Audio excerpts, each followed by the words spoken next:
الحمدللہ رب العالمین والصلاة والسلام علی امام المتقین فقال اللہ سبحانہ وتعالی فی کلامہ المجید والفرقان الحمید فاعوذ باللہ من الشیطان الرجیم بسم اللہ الرحمن الرحیم اللہ نور السماوات والارض صدق اللہ العظیم والمولا الکریم رب اشرح لی صدری ویسر لی امری واحلل عقدۃ من لسانی یفقہوا قولی سبحانک لا علم لنا الا ما علمتنا انک انت العلیم الحکیم آمین یا رب العالمین۔ قابل احترام ناظرین، اللہ سبحانہ و تعالیٰ نے اس کائنات کی بہت ساری اشیاء کو جوڑوں کی شکل میں پیدا فرمایا ہے۔ اللہ تعالیٰ نے صبح کے شام بنائی، دن و رات ہے، زمین و آسمان ہے، جنت و جہنم ہے۔ ٹھیک اسی طرح اللہ تعالیٰ نے اندھیروں کے ساتھ اجالے کو پیدا فرمایا۔ اللہ تعالیٰ نے قرآن مقدس میں سورۃ الانعام کی پہلی آیت میں ارشاد فرمایا، الحمدللہ الذی خلق السماوات والارض وجعل الظلمات والنور۔ تعریف اللہ ہی کے لیے ہے جس نے زمین اور آسمان بنائے اور روشنی اور تاریکیاں پیدا کی۔ اس سے معلوم یہ ہوتا ہے کہ اس کائنات میں ظلمت کی اور نور کی تخلیق اللہ تعالیٰ کا یہ ایک اصول ہے جو اللہ تعالیٰ نے ان دونوں کو پیدا فرمایا۔ اس سے معلوم یہ ہوتا ہے کہ اللہ سبحانہ و تعالیٰ نے اندھیروں کو مبدل کرنے کے لیے نور کی پیدائش فرمائی۔ آج ہماری گفتگو کا موضوع بھی یہی ہے کہ ظلمات اور نور کا قرآنی تصور موجودہ حالات کی روشنی میں۔ قرآن کریم میں اللہ تعالیٰ نے لفظ النور کو 13 مرتبہ استعمال کیا، جبکہ لفظ الظلمات یہ 14 مرتبہ قرآن میں آیا ہے۔ عربی زبان میں اندھیرے کو ظلمت کہتے ہیں اور اجالے کو النور کہا جاتا ہے۔ ہم اگر غور کرتے ہیں تو معلوم یہ ہوتا ہے کہ ہر زمانے میں انسانی وجود کو نور کی تلاش رہی ہے۔ یہ فطرت انسانی میں داخل ہے کہ ہر انسان نور کو پسند کرتا ہے اور اندھیروں سے دور ہوتا ہے۔ لیکن یہ ایک حقیقت ہے کہ انسان کے مادی وجود کو جس قدر نور کی ضرورت پیش آتی ہے، اس سے کئی زیادہ ضرورت انسان کے روحانی وجود کو نور کی ضرورت ہے۔ اس اعتبار سے قرآن کریم میں اللہ تعالیٰ نے جب ظلمت کا ذکر فرمایا تو اس ظلمت سے مراد بہت ساری چیزوں میں بہت نمایاں چیز وہ کفر ہے، شرک ہے اور گمراہیاں ہیں۔ لیکن اللہ تعالیٰ کے نور سے مراد نور الہی یا پھر کلمہ توحید یا پھر اسلام ہے۔ اس کا ذکر اللہ تعالیٰ نے قرآن میں جا بجا ارشاد فرمایا۔ اس دنیا میں بہت سارے انسان جیتے ہیں، لیکن اس میں کئی انسان ایسے ہیں جو اس زندگی کے اندھیروں میں ٹھوکریں کھا رہے ہیں۔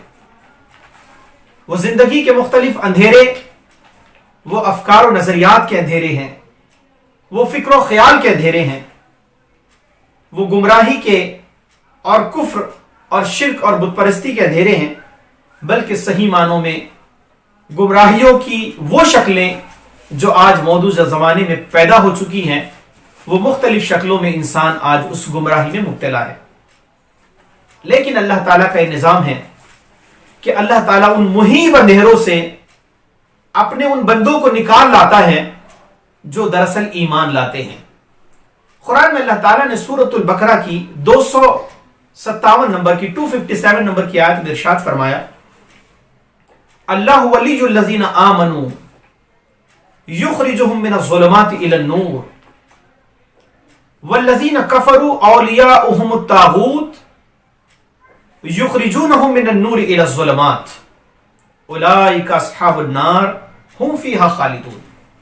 اللہ نے ارشاد فرمایا، جو لوگ ایمان لاتے ہیں ان کا حامی و مددگار اللہ کی ذات ہے، اور وہ ان کو تاریکیوں سے یعنی اندھیروں سے نور یعنی روشنی کی طرف نکال لاتا ہے.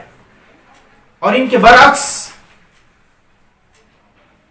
جو لوگ کفر کی روش اختیار کرتے ہیں ان کے حامی و مددگار طاغوت ہے اور وہ انہیں روشنی سے تاریکی کی طرف لے جاتے ہیں. یہ آگ میں جلنے والے لوگ ہیں، ہم فیہا خالدون، جس میں وہ ہمیشہ ہمیشہ رہنے والے ہیں. یہاں پر اللہ تعالیٰ نے جو ارشاد فرمایا کہ اللہ ولی الذین آمنوا، اللہ تعالیٰ ایمان لانے والوں کا ولی ہے. ولی سے عام طور پر ہماری مراد دوست کی ہوتی ہے، اور عربی زبان میں ولی کا کینوس بہت براڈ ہے. ولی سے مراد صرف دوست نہیں ہے، بلکہ ولی سے مراد ہے حامی و مددگار، رہنما، مستقل پشت پناہی کرنے والا، ایک عظیم الشان سپورٹر. یہ ساری کوالٹیز کا مالک جو ہوتا ہے اسے عربی میں ولی کہتے ہیں. تو اللہ نے فرمایا کہ اللہ ولی ان لوگوں کا ہے الذین آمنوا، جو لوگ ایمان لائے. اس ایمان کی بدولت اللہ کا انعام فوری طور پر ان ایمان لانے والوں کے لیے یہ ہوتا ہے یخرجہم من الظلمات الی النور، یعنی اس کا انعام اللہ تعالیٰ کی جانب سے یہ ہے کہ اللہ تعالیٰ انہیں تاریکیوں سے یعنی اندھیاروں سے نکال کر منور زندگی عطا فرماتا ہے، نور عطا فرماتا ہے. اب یہ اللہ کا نور کیا ہے اس کے بارے میں دو باتیں ہوگی انشاءاللہ تعالیٰ، لیکن ہمیں یہ سوچنا ہے کہ اس کے برعکس اللہ تعالیٰ نے ایک دوسری کیٹیگری کے انسانوں کا ذکر کیا. یہ تو اہل ایمان کی کوالٹی ہے یا کیٹیگری ہے. دوسری کیٹیگری ان لوگوں کی ہے جنہوں نے اللہ کو چھوڑ دیا. جب اللہ کو چھوڑ دیے تو جو ولی اللہ نے بننا تھا اب ایسے مشرکین کا، ایسے کفر کی روش اختیار کرنے والوں کا ولی اب طاغوت ہے. قرآن میں اللہ تعالیٰ نے طاغوت کا جو لفظ استعمال کیا، طاغوت کے معنی ہوتے سرکشی کرنا یا اپنی حد سے تجاوز کر جانا. اس کا ذکر ہمیں قرآن کی اس آیت میں ملتا ہے جہاں حضرت موسیٰ علیہ السلام کو اللہ سبحانہ و تعالیٰ نے فرعون کے دربار میں بھیجنا چاہا.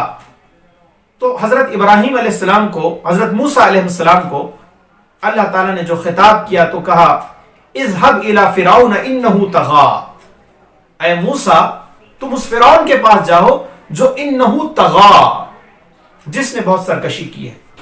تو طغى بنا طغیانی سے اور طغیانی سے بنا ہے طاغوت. اس سے معلوم یہ ہوتا ہے کہ طاغوت کا مطلب ہوتا ہے، یہ طغیانی سے بنا، اس کا مطلب ہوتا ہے کہ سرکشی کرنا، اپنی حدود کو پھلانگ دینا، اپنی لیمیٹیشنز کو کراس کر دینا. یہی وجہ ہے کہ جب سمندر کی وہ موجیں جو سمندر کی لیمیٹیشنز کو یعنی اس کی حدود اور کناروں کو کراس کرنے لگے تو سمندر کی ایسی موجوں کو ہم کہتے ہیں کہ سمندر میں طغیانی آ گئی. بس ٹھیک اسی طرح ایک انسان جب حدود الہی کو فراموش کرتا ہے یا اللہ تعالیٰ کی قائم کی گئی باؤنڈریز کو، اس لیمیٹیشنز کو کراس کرنے کی کوشش کرتا ہے تو پھر اللہ تعالیٰ ایسے شخص کو طاغوت اور ایسے نظام کو طاغوتی نظام کہتا ہے. تو معلوم یہ ہوا کہ اللہ تعالیٰ ان لوگوں کا ولی ہے جو ایمان لائے اور اس کے نتیجے میں اللہ سبحانہ و تعالیٰ انہیں یخرجہم من الظلمات الی النور، اندھیروں سے نکال کر روشنی عطا فرماتا ہے. اللہ تعالیٰ نے ایک دوسرے موقع پر اپنا تعارف پیش کیا ہے اور اللہ تعالیٰ نے اپنے تعارف میں مختلف حیثیتوں کے ساتھ یہ بھی ارشاد فرمایا کہ انسانی وجود کے لیے اللہ کی ذات بھی نور ہے. ہم اگر غور کرتے ہیں تو قرآن مقدس میں اللہ تعالیٰ نے ایک آیت ارشاد فرمائی، اس آیت کو آیت نور کہا جاتا ہے. اس آیت نور میں اللہ تعالیٰ نے اللہ کے تعارف کو بیان کیا. اللہ تعالیٰ کا ارشاد ہے اللہ نور السماوات والارض مثل نورہ کمشکات فیہا مصباح. اللہ نور ہے آسمانوں اور زمین کا، اور کائنات میں اللہ کے نور کی مثال ایسی ہے جیسے کمشکات، ایک طاق ہو جیسے ایک طاق ہو، فیہا مصباح، اور اس میں ایک چراغ رکھا ہو. المصباح فی زجاجہ، چراغ ایک فانوس میں ہو. اس میں اللہ تعالیٰ نے ایک انسانوں کا ایستھیٹک سینس بھی یہاں پر محسوس ہوتا ہے کہ کتنا فن جمالیات کا استعمال کیا گیا اس آیت مبارکہ میں، جو کہ سورۃ النور کی آیت نمبر 35 ہے۔ المصباح فی زجاجہ، چراغ ایک فانوس میں ہو۔ فانوس عام طور پر اس شیشے کو کہتے ہیں جو چراغ کے اوپر ہوتا ہے، جسے عام طور پر ہم قندیل کہتے ہیں، ہمارے گھروں میں جو استعمال ہوتا ہے۔ الزجاجۃ کأنها کوکب دری یوقد من شجرۃ مبارکۃ زیتونہ، اور فانوس کا یعنی اس شیشے کا جو چراغ کے اوپر ہے، اس شیشے کا حال یہ ہے کہ جیسے وہ موتی کی طرح چمکتا ہوا تارا ہو، بلنکنگ سٹار ہو۔ اور اس چراغ میں جو تیل ڈالا جاتا ہے وہ تیل بھی کوئی معمولی تیل نہیں ہے۔ شجرۃ مبارکۃ زیتونہ، ایک ایسے مبارک درخت سے وہ تیل روشن کیا گیا جو بہت قیمتی ہے۔ اب وہ چراغ، وہ تیل کی مثال اور اس درخت کی مثال اب اللہ نے بیان فرمایا۔ وہ زیتون کا درخت کون سا زیتون؟ لا شرقیۃ ولا غربیہ، جو نہ شرقی ہے نہ غربی ہے۔ اس کو سمجھنے کے لیے ہم علم نباتات میں یا باٹنی میں ہم جب دیکھتے ہیں تو باٹنیکل سائنس ہمیں بتاتی ہے کہ کچھ درخت ایسے ہوتے ہیں کہ ان کے اوپر کچھ ون سائڈ سے کچھ پردے حائل ہوتے ہیں یا کچھ چھاؤں آ جاتی ہیں کہ جب سورج نکلتا ہے تو اس پیڑ کو مشرقی جانب سے جب سورج آتا ہے تو پوری مشرق پر جب سورج ہوتا ہے غروب آفتاب تک پوری روشنی دیتا ہے، مگر جیسے وہ غروب ہونے کی طرف دوسری سمت میں جاتا ہے تو کسی آڑ کی وجہ سے وہ اس کو روشنی نہیں دے پاتا۔ ایسے درختوں کو ہم شرقی درخت کہتے ہیں۔ اور دوسرے درخت وہ ہوتے ہیں جنہیں مغربی سمت سے روشنی ملتی ہے اور وہ روشنی کے ذریعے وہ اپنا فوٹو سنتھسس کرتے ہیں، شعاعی ترکیب کا عمل انجام دیتے ہیں اور ان میں انرجی سٹور ہو جاتی ہے۔ مگر زیتون کا ایک ایسا درخت ہے یہ جو ایک اونچے مقام پر ہے، اسے کسی چیز کی آڑ نہیں، کسی چیز کا سایہ نہیں، اور جب سورج طلوع ہوتا ہے تو طلوع شمس سے لے کر غروب شمس تک یہ مستقل طور پر اب سورج اسے انرجی دیتا ہے، اس کے نتیجے میں وہ فوٹو سنتھسس کرتا ہے۔ اور جب ایسا درخت ہوتا ہے تو اسے ہم کہتے ہیں لا شرقیہ ولا غربیہ، وہ تو نہ شرقی ہے نہ غربی ہے۔ ایسے درخت کا پھل جو ہوتا ہے وہ بڑا قیمتی ہوتا ہے۔ تو اللہ نے کہا کہ ایسا ہی درخت ہے وہ زیتون کا جو نہ شرقی ہے نہ ہی غربی ہے، جس کا تیل آپ ہی آپ بھڑک پڑتا ہے، چاہے آگ اس کو نہ بھی چھوئے۔ اگر اسے آگ نہ بھی چھوئے تو اس کی شدت ایسی، اس کی انٹینسٹی یہ ہوتی ہے کہ وہ بڑی دور سے آگ کو اپنی طرف کھینچ لیتا ہے۔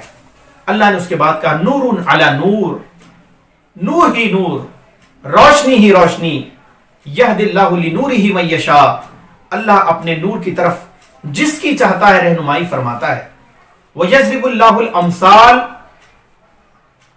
للناس، وہ لوگوں کو مثالوں سے بات سمجھاتا ہے۔ واللہ بکل شیء علیم، اور اللہ تعالیٰ ہر چیز سے واقف ہے۔ اس میں اللہ تعالیٰ نے اپنے نور کی مثال بیان فرمائی کہ اللہ کا وجود بھی ایک نور ہے، اور ایسا نور جو بہت غیر معمولی نور ہے۔ ہم اگر انسان کو غور کرتے ہیں تو انسان کا اپنا وجود بھی یہ دو چیزوں کا مرکب ہے۔ ایک انسان کا وجود خاکی ہے جو مٹی سے بنایا گیا، قرآن میں اللہ نے فرمایا کہ خلق الانسان من طین، یہ انسان مٹی سے بنا۔ مگر انسان کی جو ارواح ہے، جیسے ہم نے کہا کہ انسان کا وجود خاکی ہے اور اس کے برعکس ایک انسان کا وجود روحانی ہے۔ وجود خاکی تو یقیناً مٹی سے بنا ہے، خاک سے بنا ہے، خاکی میں ملنا ہے، مگر انسان کا جو لطیف وجود ہے وہ وجود روحانی ہے جو براہ راست اللہ کے نور سے منور ہوا۔ یہی وجہ ہے کہ وجود خاکی جو مٹی سے ہمارا وجود بنا، اس ہمارے جسم کی غذا بھی مٹی ہی میں ہے، چاہے ہم سبزیاں استعمال کریں، چاہے ہم اناج کھائیں، چاہے ہم پھل استعمال کریں، چاہے جو استعمال کریں، انسان کے جسم کی غذا کا سامان اللہ نے مٹی سے فرمایا۔ لیکن اللہ تعالیٰ نے اس انسان کے روحانی وجود کے لیے جس غذا کا نزول فرمایا وہ مٹی سے نہیں بلکہ وہ آسمان سے ہے، جسے ہم وحی الہی کہتے ہیں۔ اس آیت مبارکہ میں اللہ تعالیٰ نے اس بات کی طرف اشارہ کیا ہے کہ انسان کا جو وجود ہے وہ روحانی وجود بھی انسان کے پاس ہے۔ اسی لیے میرے عزیز بھائیوں، ہر انسان کی روح میں کلمہ توحید موجود ہوتا ہے، اس لیے کہ اس کے روحانی وجود میں اللہ کی معرفت موجود ہے۔ مگر افسوس یہ ہے کہ انسان کی بدعمالیوں نے انسان کے روحانی وجود کو دبا کر رکھ دیا، اسے پیوست خاک کر دیا۔ اگر ایسا نہ ہوتا تو انسان کے وجود میں جو اللہ کا نور ہے وہ ہر دم اس بات کے لیے تیار ہے کہ اسے کچھ نورانیت عطا ہو جائے۔ اسی لیے اللہ کے نبی صلی اللہ علیہ وسلم نے ارشاد فرمایا، ہر پیدا ہونے والا بچہ وہ فطرت اسلام پر پیدا ہوتا ہے۔ اس کے والدین ہوتے ہیں، اس کے پیرنٹس ہوتے ہیں جو فطرت اسلام پر پیدا ہونے والے بچے کو کبھی مجوسی بنا دیتے یا یہودی بنا دیتے یا کسی اور مذہب سے بنا دیتے۔ تو گویا انسان کی سرشت میں، انسان کی فطرت میں تصور توحید یا عقیدہ توحید موجود ہے۔ اس سے مراد یہ کی جا سکتی ہے کہ اگر موجودہ اصطلاح کا استعمال کریں تو معلوم یہ ہوگا کہ انسان کے تصور میں یا انسان کی فطرت میں عقیدہ توحید کو انبلٹ کیا گیا ہے۔ یہ انبلٹ میکانزم ہے، یہ انبلٹ میکانزم ہے کہ عقیدہ توحید وہاں موجود ہے۔ یہی وجہ ہے کہ بہت سارے انسانوں کو آپ نے دیکھا ہوگا کہ وہ بہت جلد اسلام میں داخل ہو جاتے ہیں۔ اس دلیل کے ساتھ ہم یہ بات کہہ سکتے ہیں کہ اگر کسی انسان کے پاس کسی نبی کی یا کسی رسول کی تعلیمات نہ بھی پہنچتی ہو تو وہ انسان کے وجود کے لیے یہ کافی ہے اللہ کو پہچاننے کے لیے کہ جو کچھ دلیل روشن اللہ تعالیٰ نے کائنات میں چھپا رکھا ہے، یہ زمین یا آسمان، یہ چاند اور یہ ستارے، یہ نباتات کا اگنا، یہ ہواؤں کا چلنا، یہ آسمان سے بارش کی بوندوں کا ٹپکنا، اس بارش کی بوندوں سے کوپل کا نکلنا زمین سے، اور یہ سڑی گلی مٹی سے رنگین قسم کے پھول نکلنا، پھر خوشنما قسم کے پھل نکلنا، ایسے پھل کہ جن کی خوشبوئیں مختلف، جن کے مزے مختلف، یہ ساری چیزوں پر اگر انسان غور کریں تو وہ اللہ وحدہ لا شریک کی ذات سے واقف ہو جاتا ہے۔ اسی لیے قرآن مقدس میں اللہ تعالیٰ نے بار بار انسانوں سے کہا، افلا ینظرون، کیا تم نہیں دیکھتے ہیں؟ افلا ینظرون الی الابل کیف خلقت، کیا تم نے اونٹوں کو نہیں دیکھا کیف خلقت، اللہ نے کیسے بنائے؟ والی السماء کیف رفعت، کیا تم نے آسمان کی رفعت کو نہیں دیکھا، اللہ نے آسمان کیسے اٹھایا ہے؟ والی الجبال کیف نصبت، کیا تم پہاڑوں کو نہیں دیکھتے ہیں کہ اللہ تعالیٰ نے پہاڑوں کو کیسے نصب کر دیا، جمع دیا؟ والی الارض کیف سطحت، کیا تم زمین کو نہیں دیکھتے کہ اللہ تعالیٰ نے زمین کو کیسے بچھا کر رکھ دیا؟ تو بار بار قرآن کا یہ کوسچن کرنا کہ افلا ینظرون، تم دیکھتے رہو، افلا تعقلون، تم عقل سے کام لو، افلا تدبرون، افلا یبصرون، یہ ساری چیزیں انسان کے لیے ہیں کہ اس کے روحانی وجود میں جو توحید یا جو نور خدا موجود ہے وہ کہیں سے مہمیز حاصل کر لے۔ اس کے لیے اللہ تعالیٰ نے ہر انسان کو یہ دعوت غور و فکر دی ہے کہ کائنات کی ہر اشیاء پر انسان غور کرے۔ پھر قرآن نے بہت ساری چیزیں بتائی، زمین کو دیکھو، آسمان کو دیکھو، بلندی کو دیکھو، نشیب و فراز کو دیکھو، ساری چیزوں کو دیکھو، اور جب تمہاری نگاہیں تھک جائے وہ فی انفسکم، تو پھر اپنے آپ کو دیکھو۔ یہ تمہارا اپنا وجود جو 5.5 فٹ کا وجود ہے، انسان کا 6 فٹ کا وجود ہے، اس 6 اور 5 اور 5.5 فٹ میں اللہ تعالیٰ نے ایک عظیم الشان، بہت ہی میریکیولس یونیورس کو چھپا رکھا ہے۔ انسان کے اپنے وجود میں ایک کائنات ہے، ایک برہمانڈ بستا ہے ایک انسان کے وجود میں۔ ہمارے خلیات، ہمارے مختلف قسم کے نظام، وہ انسان کا ہاضمی نظام، انسان کا عصبی نظام، ہمارے جسم میں پائے جانے والے 100 ٹریلین خلیات، اتنی عظیم نمبرز ہے یہ 100 ٹریلین خلیات، ہر خلیے میں ایک کائنات، اور وہ کائنات کو کنٹرول کرنے والا، اسے منضبط شکل کو دینے والا وہ صرف اللہ کی ذات ہے۔ تو بعض اوقات جو داعیان اسلام ہے ان کے لیے ٹولز ہے، یہ دعوت ٹولز ہے یہ، کہ ہم انسانوں کے سامنے جب کلمہ توحید کی دعوت دیں، اللہ کے دین کی دعوت دیں، تو ہم اس ٹولز کا استعمال کریں کہ اے میرے بھائی ذرا آسمان کو دیکھو، اس کو کس نے رفعت بخشی ہے، زمین کو دیکھو، وغیرہ وغیرہ۔ تو یہی وجہ ہے کہ سیدنا ابراہیم علیہ السلام نے پہلے سورج کو دیکھا، پھر ستاروں کو دیکھا، پھر چاند کو دیکھا، اور بے اختیار آپ کے ضمیر کی صدا تھی، وہ تو وہی نہیں تھی، وہ جو صدا سیدنا ابراہیم علیہ السلام کے ضمیر کی صدا تھی، وہ صدا کیا تھی؟ انی وجہت وجیہ للذی فطر السماوات والارض، کہ آج میں نے تمام چیزوں سے اپنے رخ کو پھیر لیا اور میں مومن حنیف، مسلم حنیف بن گیا۔ تو یہ کائنات کی واضح آیات اور یہ واضح نشانیاں یہ ایک رب کا پتہ دیتی ہے کہ یقیناً اس کا چلانے والا، اس کا پالنہار صرف اللہ کی ذات ہے۔ تو سوال یہ پیدا ہوتا ہے کہ کائنات کی ہر اشیاء اللہ کی معرفت دینے کے لیے تیار ہے، وہ چاہے جو کچھ بھی ہو، جیسے کہ ہم نے ابھی اپنی گفتگو میں ذکر کیا، لیکن اس کے باوجود بھی ہدایت کی معراج تک پہنچنے کے لیے خدا کی یقیناً بنیادی چیزیں تو ہمیں معلوم ہی ہو جاتی ہیں کہ کائنات کو اللہ نے بنایا۔ ہر کسی سے پوچھے تو وہ کہے گا خدا نے بنایا، کوئی کہے گا برہمانڈ کی جو رچنا کی ہے وہ ایک پرمیشور نے کی ہے، وغیرہ وغیرہ۔ یہ سارے تو نقطوں پر انسان کی زندگی کا انحصار نہیں ہے، بلکہ ہدایت کی معراج تک پہنچنے کے لیے انسان کو جس چیز کی ضرورت ہوتی ہے پھر وہ ہوتی ہے وحی الہی۔ اسی لیے قرآن مقدس میں اللہ تعالیٰ نے قرآن کو بھی نور کہا، قد جاءکم من اللہ نور و کتاب مبین، آ گئی تمہارے پاس روشن دلیل اور ایک نور، وہ قرآن مقدس ہے۔ اسی لیے قرآن میں اللہ تعالیٰ نے ارشاد فرمایا کہ جب وہ انسان ڈھونڈتا ہے ایک ایک چیز کو اللہ کی جانب جاتے ہوئے تو وہ وجدک ضالا فہدا، جب انسان کو اللہ دیکھتا ہے کہ راستے سے ناواقف ہے تو فہدا، وہ انسان کو راستہ دکھاتا ہے۔ اس سے معلوم یہ ہوتا ہے کہ انسان کی فطرت میں یا انسان کے دل میں ایک نور موجود ہے، اور جب وہ نور وحی الہی کے نور سے آشنا ہوتا ہے تو پھر اللہ نے اسی کے بارے میں کہا نور علی نور، پھر وہ آپس میں دو نور مل جاتے ہیں اور وہ جو نور تیار ہوتا ہے اسے ہم نور ایمان کہتے ہیں۔ ہم اگر اس بات پر غور کرتے ہیں تو معلوم یہ ہوتا ہے کہ انسانی فطرت میں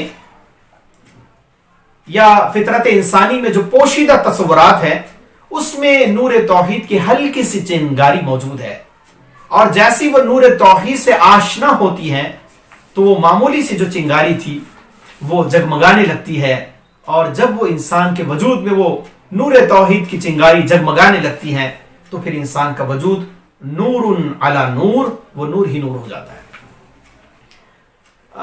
شاید یہی وجہ ہے کہ ہمارا تجربہ یہ بتاتا ہے، اور آپ کا بھی ایکسپیرینس رہا ہوگا، کہ بہت سارے لوگوں سے ہماری ملاقات ہوتی ہے، دو ملاقات ہوتی ہیں، اور دو ملاقات میں ان کا تحمل یہ ہوتا ہے یا ان کی بردبار شخصیت یہ ہوتی ہے کہ ان کے اندر جو سعید روح ہوتی ہے وہ اندر سے پکارتی ہے کہ اب ہم ایمان میں داخل ہونا چاہتے ہیں۔ ایسے بہت سارے لوگ ہیں جو تھوڑی دیر کی گفتگو کے بعد اسلام میں داخل ہونے کے لیے بالکل سراپا تیار ہو جاتے ہیں۔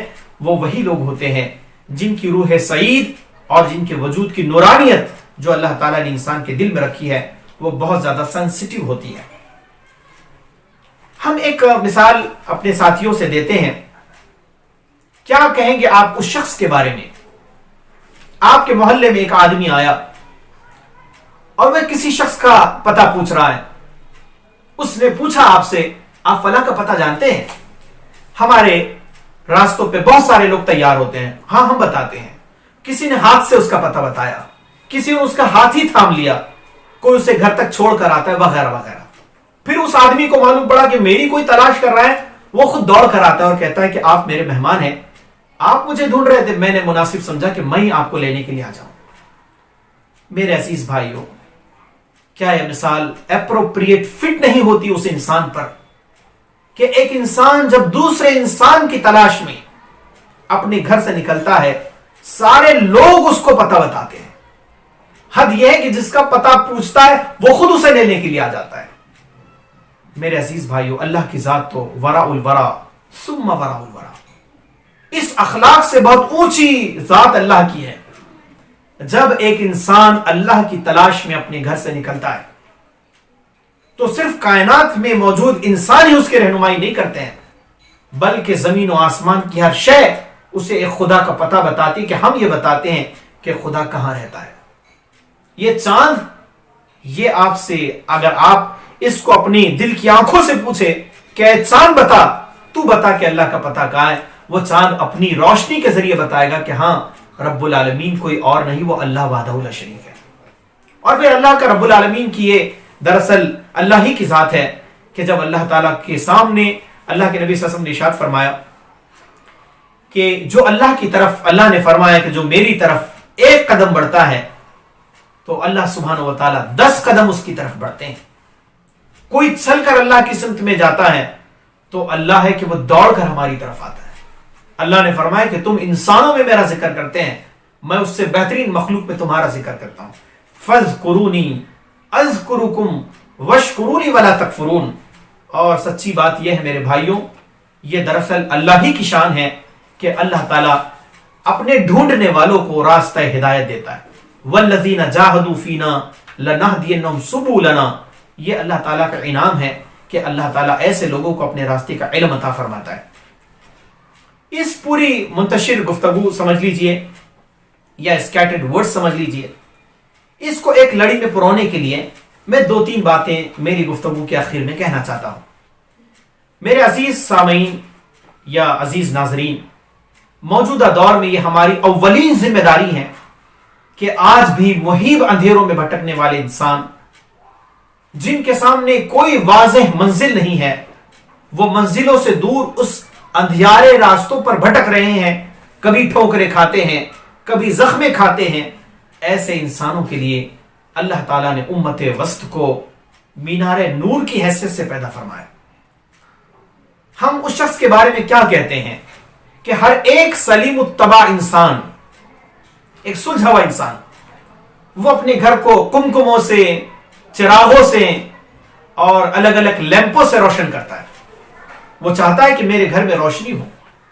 مگر وہی سلیم الطبع انسان جس نے اپنے چھت کے نیچے روشنی کی، اس کی خواہش ہوتی ہے کہ ایسا نہ ہو کہ میرے گھر کے باہر کے لوگ ٹھوکریں کھائیں، وہ اپنے گھر کے باہر بھی کچھ روشنی کرتا ہے. آپ کیا کہیں گے اس شخص کے بارے میں کہ ہمارے پاس ایمان کا نور موجود ہے، جیسے ایک آدمی نے اپنے گھر کو روشن کیا اپنے لیے اور راستوں پر ایک لائٹ اس لیے لگا دیا تاکہ رہ گزر انسانوں کے لیے کوئی تکلیف نہ ہو. اسی طرح ہمارے اندر جو روشنی ہے وہ ایمان کی روشنی ہے، اور جس چیز کو ہم لوگوں سے پیش کریں گے وہ دعوت ایمان کی روشنی ہوگی. اس لیے ہم تمام کی ضرورت ہے کہ ہم لوگ اپنے اس اخلاق کا مظاہرہ کریں کہ جو روشنی آج ہمارے پاس ہے، یہ روشنی کے امین اللہ تعالیٰ نے ہمیں بنایا. کاش کے نور کی کرنیں ہم اپنے معاشرے میں پھیلانے کی کوشش کریں. میرے عزیز بھائیوں، قرآن و سنت کی روشنی میں یہ نور کو پھیلانا، اس کا اتمام کرنا، قرآن میں اللہ نے فرمایا وَاللَّهُ مُتِمُّ نُورِهِ وَلَوْ كَرِهَ الْكَافِرُونَ. اللہ اپنے نور کو پورا پھیلائے گا. تو اس نور کو پھیلانے میں ہمارا کتنا کنٹریبیوشن ہے، میرا کتنا بڑا رول ہے، یہ ہم تمام لوگوں نے جاننا چاہیے. خود ہم اپنی زندگی کو منور کریں اور لوگوں کی زندگی میں نور کی شمع کو کیسے منور کر سکتے ہیں، اس کا ہم ایک منصوبہ بنائیں. الحمدللہ اس وقت جماعت اسلامی حلقہ مہاراشٹرا نے ایک ریاست گیر دعوتی مہم منانے کا فیصلہ کیا ہے، جو انشاءاللہ تعالی 22 جنوری تا 21 جنوری 2021 کو منائی جائے گی. اور اس کا بنیادی موضوع یہی ہوگا من الظلمات الی النور، اندھیروں سے اجالے کی سمت. اس میں انشاءاللہ تعالی ہم کوشش کریں گے کہ ہمارے تمام وابستگان، یہاں کے کروڑوں ہمارے برادران وطن انسانوں کے سامنے ہم کلمہ توحید کو یا نور اسلام کو پیش کریں اور ان کو اپنے بھولے ہوئے سبق کو یاد دلانے کی کوشش کریں. تو میں سمجھتا ہوں کہ اس عظیم کام کے لیے ہمارا ہر قدم وہ عبادت میں شمار ہوگا، ہماری ہر سرگرمی وہ قابل شرف ٹھہرے گی. تو اس موقع پر آئیے ہم تمام لوگ عزم کریں کہ اللہ کے پیغام کو اللہ کے بندوں تک پہنچانے میں ہم اپنی ساری توانائیاں اور اپنی ساری صلاحیتوں کو انشاءاللہ لگانے کی کوشش کریں گے. اللہ تعالیٰ سے آخر میں میں دعا گو ہوں کہ اللہ سبحانہ و تعالیٰ ہماری ساری کاوشوں کو شرف قبولیت عطا فرمائیں، اور جو نور آج ہمارے وجود میں ہے اللہ تعالیٰ اس نور کی شمع کو اور منور کرے تاکہ ہم اپنے سماج کو بھی اس نور توحید سے جگمگا سکے. آخری میں علامہ اقبال کے وہ شعر پر اپنی بات ختم کرتا ہوں جو علامہ اقبال نے امت مسلمہ سے کہا تھا کہ وقت فرصت ہے کہاں کام ابھی باقی ہے، وقت فرصت ہے کہاں کام ابھی باقی ہے، نور توحید کا اتمام ابھی باقی ہے. وآخر دعوانا ان الحمد للہ رب العالمین، والسلام علیکم ورحمۃ اللہ وبرکاتہ۔